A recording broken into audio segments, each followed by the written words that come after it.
Ebro Darden will not dance like Charlemagne. But it's the perfect time because Charlemagne the God has paved the way. Oh, that's right. He has paved the way.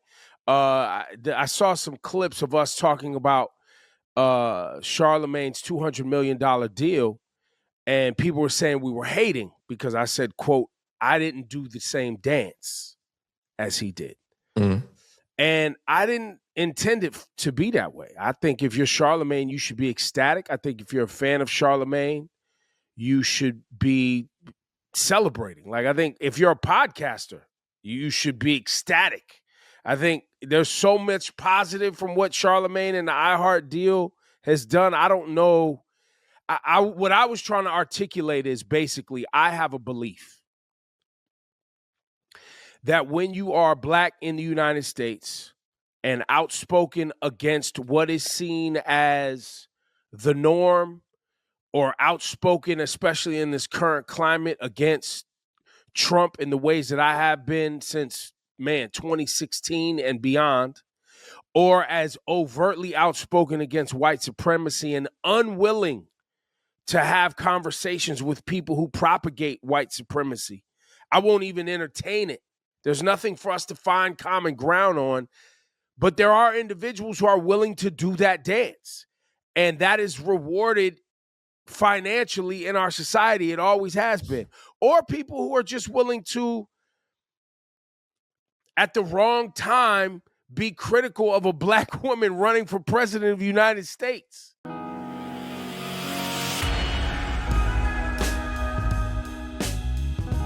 What's up, world? Your boy Charles Brown back again talking facts. Hit that like button. Hit that subscribe. Hit the notification bell. Keep sending those Cashapp to CLBMG. Join that membership. And all you buying that merch down below. Gang, listen. First things first, happy holidays. We're heading into the holiday week. We got Christmas and we got New Year's. So I wish you and your family well, all right? That's all I'm going to say about that. But I do want to tap into this situation with Ebro Darden of the Ebro, Rosenberg, and Laura Styles show. The show that we just saw get canceled and they got fired pretty much. They got walked into the offices. I don't know if you heard the story of how it happened, but they got walked into the office. Each one, like when they call you to the office and they have HR standing in the office, just like everybody else who gets fired. These three got walked into an office and literally fired, gang. So end of the day, Ebro is trying to kind of, well, they're trying to stay alive. They're trying to stay afloat. And I think what Ebro is doing with this new angle that he's taking on Charlemagne's, I believe Charlemagne was awarded he signed a $200 million deal with iHeartRadio, that's a lot of scratch, gang. I'm just gonna be honest. You can pay a lot of things off and do a lot of your wildest dreams with $200 million. So Charlemagne earned that bag, gang. And I want to talk about this because Ebro Darden is two ways to look at this. You could be like, yeah, you're real salty, bro. You're kind of like, you're showing your true colors and you feel away. You got fired. Meanwhile, they tried to tie in Charlemagne. They was like, 2 days after Ebro got fired, they're like, Charlemagne's contract is up. Is this the end of New York media? Like, they were like, what's going on in New York media? They're all getting fired. Charlemagne was like, who getting fired? Who getting fired? Basically, I said it when I did the video about Ebro and Peter Rosenberg. I said, in no uncertain terms, Charlemagne absolutely is not getting fired because he controls his destiny. And I said that's why Ebro and Peter Rosenberg did it all wrong. They did everything wrong. 18 years at Hot 970 or however long it was. I know at least 13 years they had that show. And for those 13 years, you could have got fired in any one of those years. So now for you to be able to come along and say, I got fired because the guy that bought this, so a new company allegedly bought the Hot 97, the brand, the broadcast the station and all this, that, and the third. And they're running it by the numbers. They're running it by A and B equals C, and we don't really need to know nothing else, right? We just a bunch of bean counters are counting the beans, and they pretty much realize that Hot 97 ain't up to snuff. When you look at Hot 97's YouTube, their videos are doing pretty awful in regards to a station. I believe the Hot 97 YouTube has over 3 million subscribers. I could be wrong. It could be less or more. But I know they have a few million subscribers. And for you to put up videos that do 4,000 views as if you're me is weird. So end of the day, they weren't living up to code, and they were falling short. Their show is boring. A lot of the interviews went nowhere, and you felt like Ebro just didn't have what it takes to be a personality. Let's just be honest. Ebro is way too set in his own ways. He's stuck on what he believes is right, and I believe that they don't have enough moxie. They don't have enough moxie to keep you entertained. I can't sit through how not. It'll be the exact same. You know how these rappers go on these runs where they go and do 10 interviews, right? It'll be the same rapper gang. I'm just going to be honest. It could be anybody. Tyler, the Creator, Wale, LL Cool J. Doesn't matter who it is. I'll see them on The Breakfast Club. I'll click The Breakfast Club one. I'll see them on Sway. I'll click Sway. I'll see them on Big Boy. I'll click Big Boy.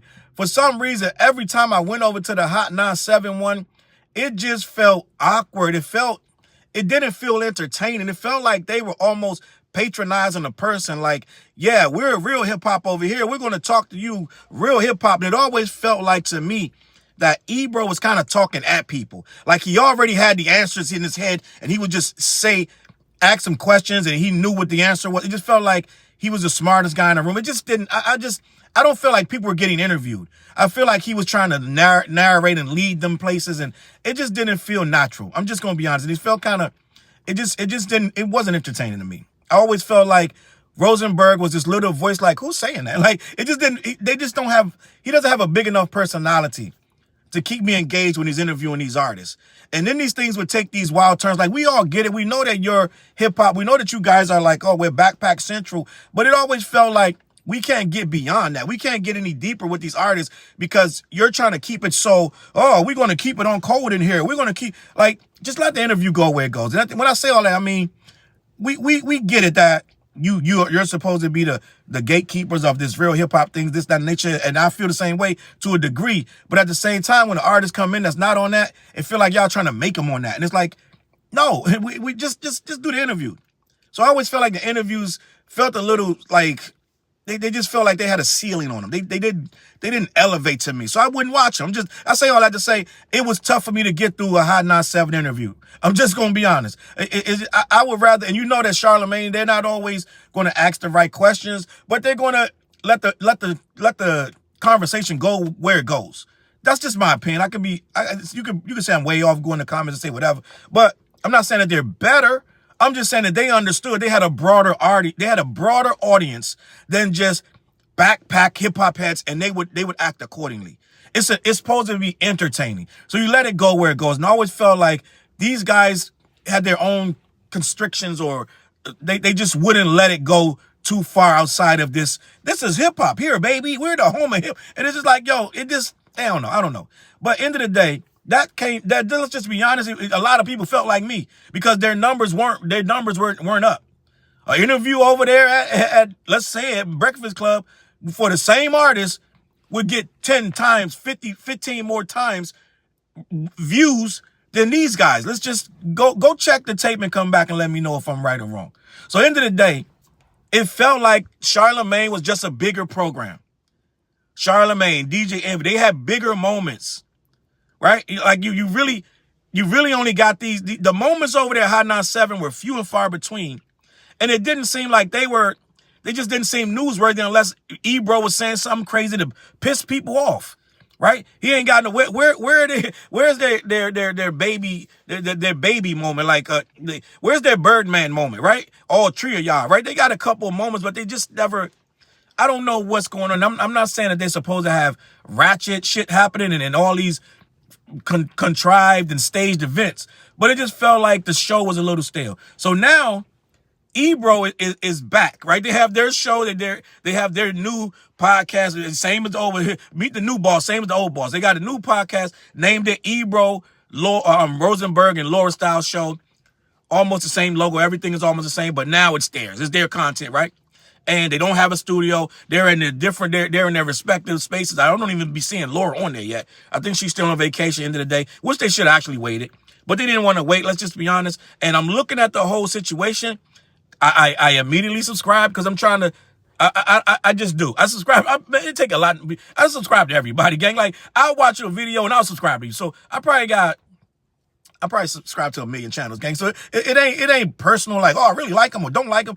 When you're doing in this space, you're doing this, I'm going to subscribe to you until I'm not. You got to really piss me off, right? For me to not subscribe. So I subscribe to it. And I see that they're slowly getting up there, but they're still let's just be honest. I think Ebro and them, I think they're at around 35,000 subs. I think they're at that, right? Could be more, could be less. But if you have this stature that we think you have, and you have this loyal fan base, you cannot tell me we're a week later, you're on your 4th episode, and you guys aren't, you haven't hit 50. They could, listen, I could be wrong. I got to go check it. But last I looked, they hadn't hit 50,000 subs yet. Gang, I'm just going to be honest. They should be really way past that.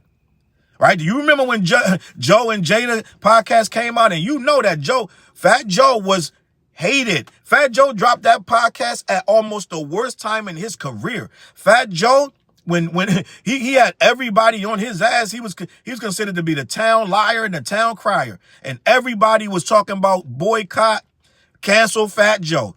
And when Fat Joe made that podcast, Joe and Jada, people were like, what? I'm not watching. Guess what? You all watched. Everybody watched. Within 7 days, I think they had like 1 million something. Like, that podcast went through the roof. Through the roof. Their clips were going nuts. And all of you guys, you went from hating Fat Joe to being like, oh, he just lied a lot. He lies a lot. We know he lies, but you absorbing the content. Their numbers are crazy. Their numbers are crazy. So what I'm saying is, when you have this kind of brand, just, I don't know, the familiarity. You got people who know who you are. When you switch gears and when you get fired, which was one of the most public firings you will ever see, for these guys to not have launched into the stratosphere, right? And I know they're gonna do some things. They're probably they need to get a space. We can't keep watching Peter Rosenberg face all up in the camera with his headphones on, gang. It's not gonna work. It's not gonna work. You guys are you're gonna be, listen, you're gonna be out of here like DJ Head and Jeremy Heck and Elliot Wilson. You're gonna be out for a couple of months, and you're gonna be announcing the grand closing. So you guys are gonna have to step it up. You're gonna have to get the studio, get Laura in there, and you're gonna have to do some interviews. You're just going to have to do what you used to do at a higher level, right? You're going to have to do what Matt Hoffa did, figure it out, get a new space and this, that, and the third. So at the end of the day, we're seeing them rebrand. But I think the numbers are starting already. Already episode 4 is starting to look like it's waning. The interest is already waning. And I think that Ebro right now realizes I got to do some clickbait stuff. So he openly and just unapologetically goes at Charlemagne unprovoked. These guys ain't had a problem in years. Let's just be honest. He goes at Charlemagne with this political angle. Now, I'm going to be honest. I don't agree. I don't look at Ebro as being the moral compass on this. He has a point, and I am going to explain that. But I really look at what he's doing right now. It's clickbait. For 2, it's a little bit of jealousy. It's a little bit of you're trying to make lemons out of you're trying to make lemonade out of lemons. I think that he feels away, and he knows we're looking at him sideways. As Charlemagne just got 200 million, you got fired, and you just started a YouTube channel after telling people that you really don't care about people having YouTube channels. At one point, you were dissing YouTubers, and now you got a YouTube talking about subscribe and hit the like button, which is weird, right? When you've been doing radio for all these years since you were like damn near out of high school. Right? So end of the day, we're looking at this as this is you're kind of baiting to get people. And this is how you know that they're baiting. This is how you know that they're baiting. Because when I went to the episode, I believe it's episode 4, he started it off talking about, well, people talked about me coming at Charlemagne saying I don't dance, right? Well, right there, you're starting off the show with a topic that you started and it caught wind, so now you're going to elaborate. He doubled down. He didn't really change his stance. He said, I'm just not willing to dance about certain things. So it's almost like he's positioning this topic to get the clicks. Start 1 minute in, he starts talking about he has it in the chapters, right? I won't dance, Ebro won't dance. So they understanding what has to happen, right? So he's going to use this Charlemagne issue to try. I don't think it's really working for him. Is yes, getting people talking, but I don't think it's leading them back to his podcast like he thinks it is. So I think it's going to be a hot moment. It's going to be a conversation for a minute. But at the end of the day, what Ebro's trying to say is Charlemagne kind of is dancing for the conservatives, right? I agree and disagree with Ebro on this because it's coming from a place. You're coming from your edge is more about Charlemagne interviewing people. You're trying to say it's that, but we really think you're trying to take him down a peg, and you're trying to elevate yourself by saying I just won't dance. You didn't have to say none of that. But what he's speaking about is Charlemagne doing these interviews with these right wings and these conservative people, and he has a point.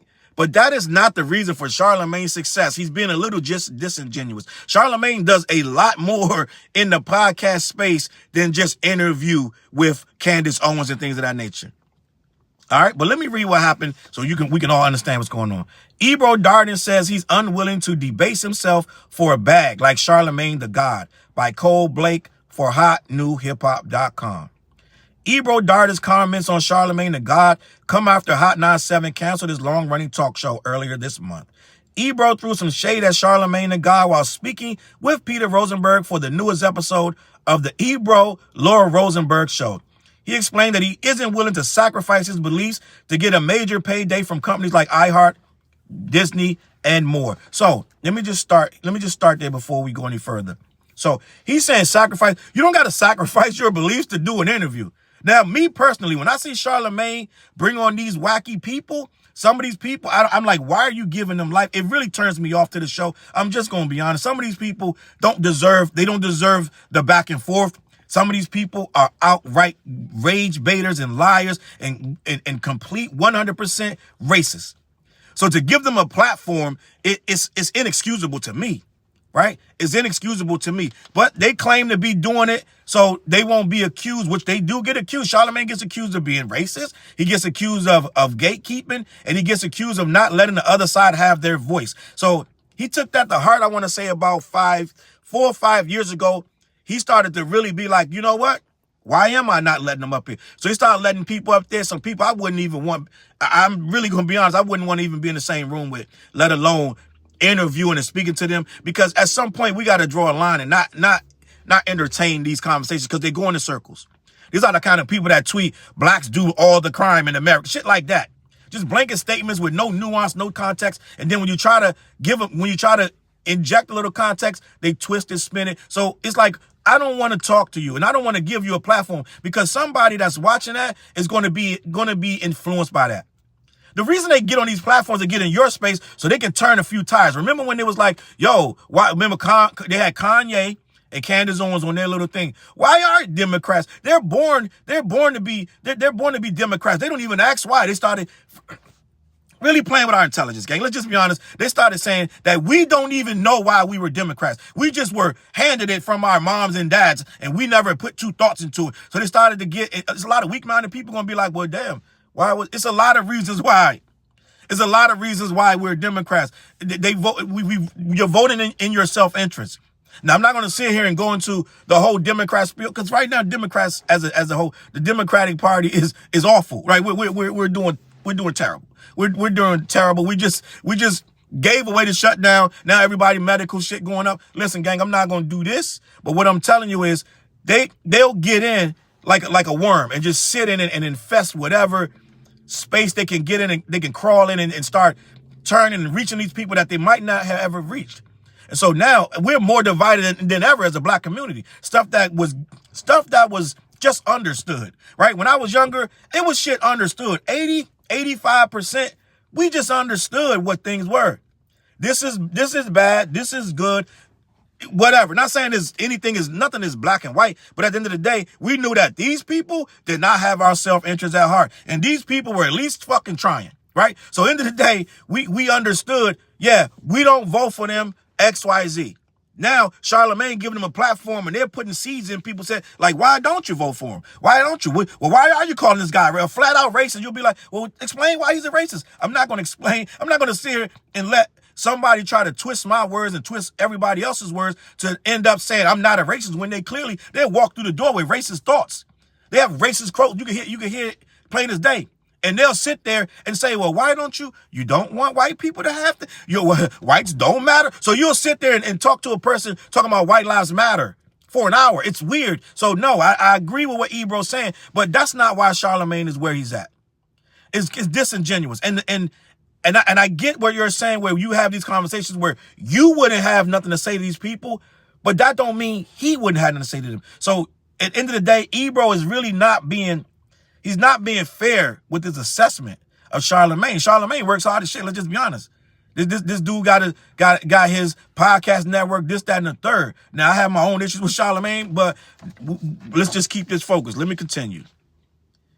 Quote, there were things that Charlemagne was willing to do that I would have never done. Never, Ebro began. And that's how you get those big bags. It's the same with Stephen A. Smith. When Disney wants to give you money like that, you got to do a dance I ain't willing to do. This is very disingenuous to compare Charlemagne to Stephen A. Smith, who is a outright 100%. And I'm not going to say certain words will get me banned on here, shadow ban. So I'm not going to say certain words, right? But Stephen A. Smith, Charlemagne at least is on our side. He may be misguided bringing these people up there, giving them a voice. People would say you can't have a fair and balanced political system if both sides don't get to talk. But when it's my radio show, I don't need you talking. But Charlemagne is trying to be fair and balanced. Let me hear what they got to say. Let me give them their side. You can't knock somebody for that. And Stephen A. Smith is not that. Stephen A. Smith is 100% all the way MAGA. So for you to say, like Stephen A. Smith, that's wrong. You're wrong, Ebro.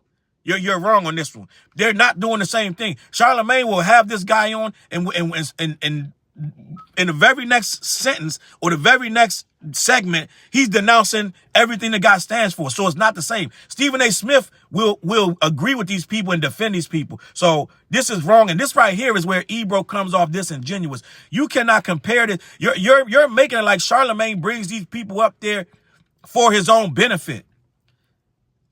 What I'm looking at with Charlemagne, they're going to do their numbers regardless, right? So end of the day, I don't think he's bringing up Candace Owens because he wants to be good with Candace Owens, right? Just like he brought Tommy Lauren, he had her on years ago, right? I was confused.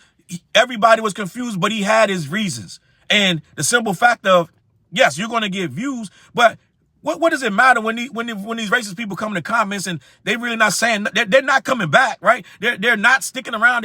You're not going to convert them. So you're almost taking a hit bringing these people on, because then you're pissing your own people off. So I don't think he's doing it in a way to all of a sudden he's going to benefit. Now he's looked at as a conservative. They don't come in and all of a sudden now they're following the program, and now no, he's not gaining them from this.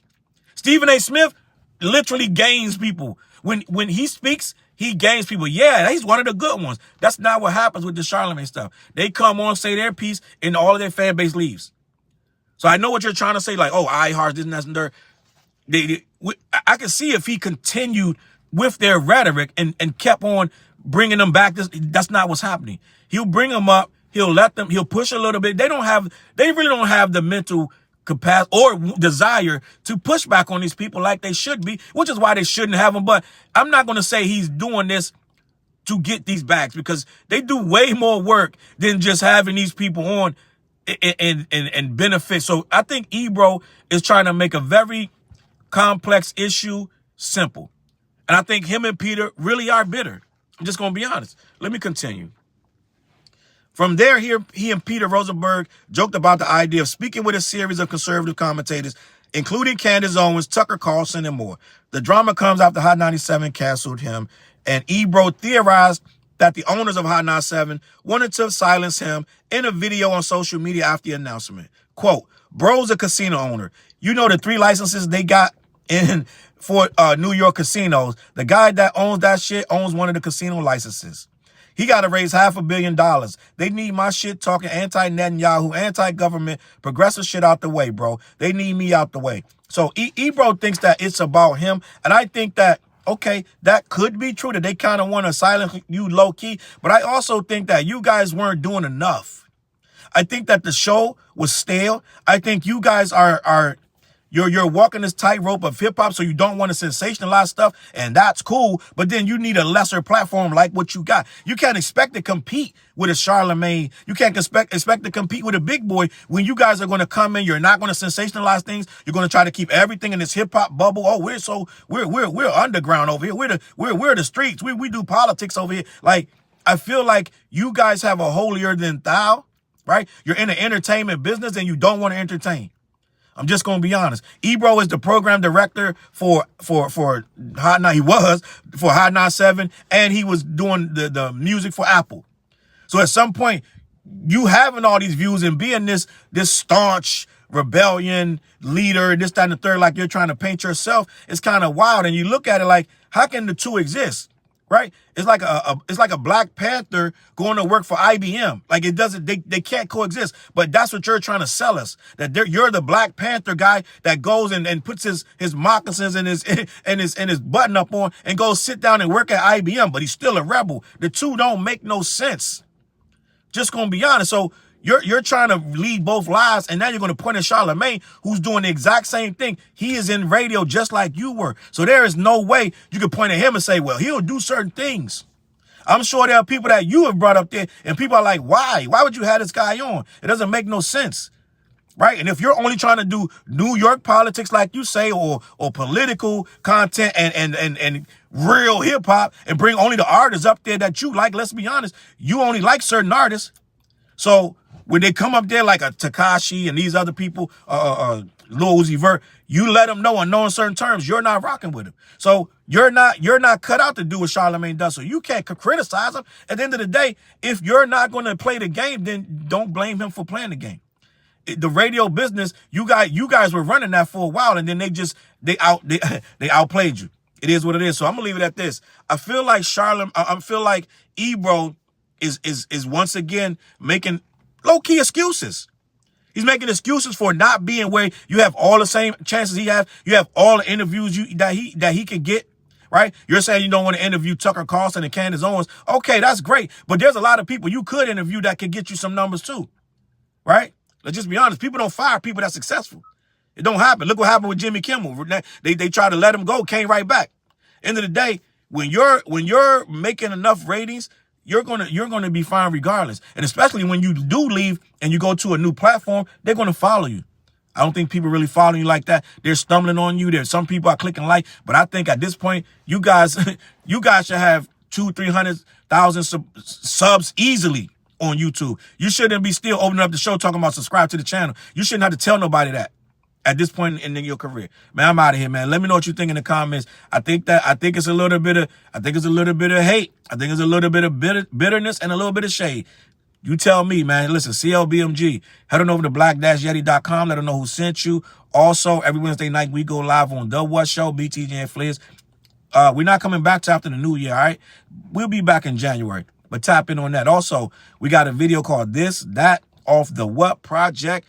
If you like real boom bap or hardcore hip hop, this one's for you. All right, tap in. It's on all streaming services. Let me know what you think, man. Get in the comments. I'm going to catch y'all on that flip side.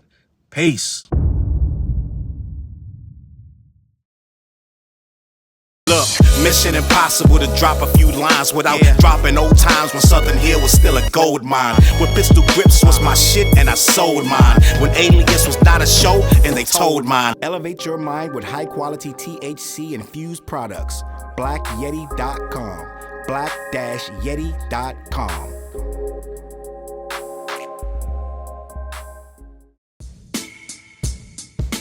CLB. Get my coat, get my sheepskin, grab my wallet, get my pocket knife, and get that hat right there. We out. Grab my pocket knife too. Let's go.